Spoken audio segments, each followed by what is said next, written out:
Hello, everybody, and welcome to Tony the Mole Adams YouTube channel.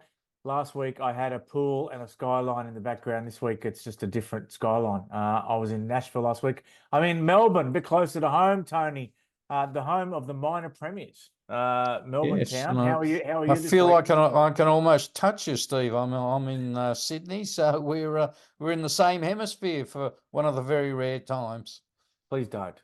Anyway, no, it's great. It's great to be back in Oz. First time in a couple of years. Great, fantastic. Looking forward to sushi hand rolls and banh mi, with two things you can't get much in London. And I'll probably get sick of chicken palmies very quickly. But no, it's good to be back, Tony. And your column this week, there's a lot. Well, it's a lot happening, isn't there? With a lot of important rugby league coming up this weekend. But your column is about players coming and players going. By the way, don't forget to like and subscribe, and don't forget to read Tony's columns at nine.com.au. Mikaele Ravalawa from the Dragoons. He's on the move.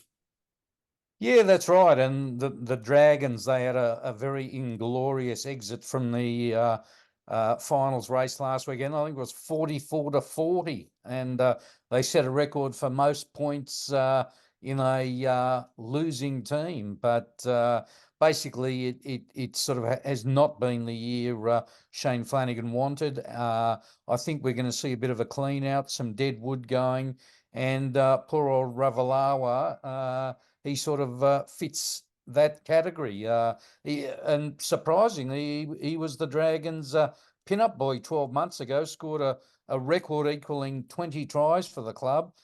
This year, he's barely been able to cross the stripe. He's 26 years old, but he's been struggling with a knee injury, and he's on pretty big money. So the Dragons have told rival clubs, he's yours if you want him, but so far not many takers, not surprisingly.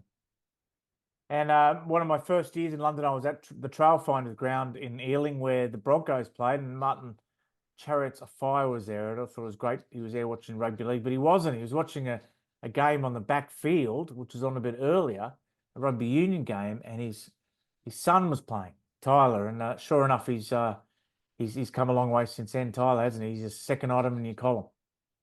Yeah, that's right. Well, he made his debut in the English Rugby Union last weekend, playing for Bath against the famous Munster club, and would you believe, scored the winning try on Father's Day. And Martin Afire, as we know, the try-scoring legend, was very chuffed with Tyler, so much that he's renamed him Tryler instead of Tyler.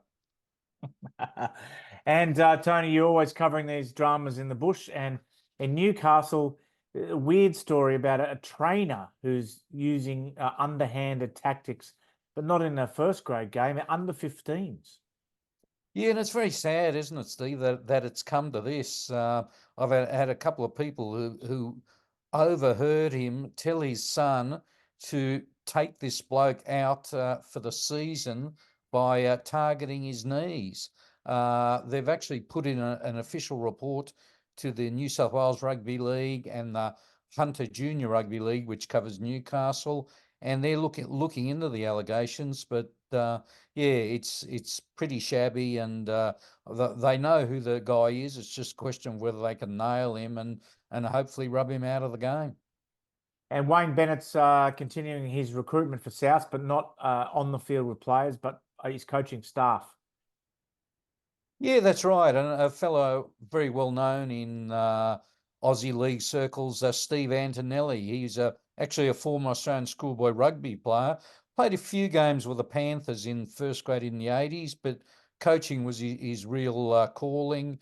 And he's been coaching for the last 20 years. He's been at Canberra, Parramatta, Canterbury, and he had a short stint at Souths 3 years ago, and that's where he met Wayne. And Wayne obviously remembered him because Steve Antonelli told me he was quite shocked to get a call from Wayne the other day saying, would you like to join my staff? And he said, I didn't have to think twice. So it'll be Steve Antonelli and Ben Hornby assisting Wayne Bennett in hopefully the start of a new era for the Bunnies after the disappointments of this season.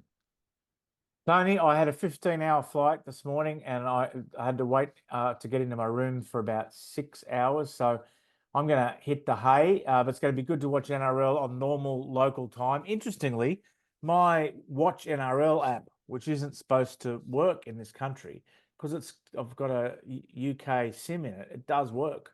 So, but then again, how much is it going to cost me to watch it on my UK SIM? Probably doesn't make any sense when it's all free on Nine anyway. But Exactly. anyway, Just go to Channel 9. They pay my wages and do a good job. exactly.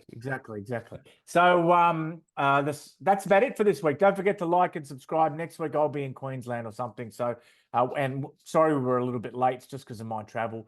And we will do more than one next week. We will. We pledge to you, the viewer, that we'll do more than one episode next week. Thanks, Tony. Thanks, Steve. Yeah, the final series. Can't wait, and we'll cover it.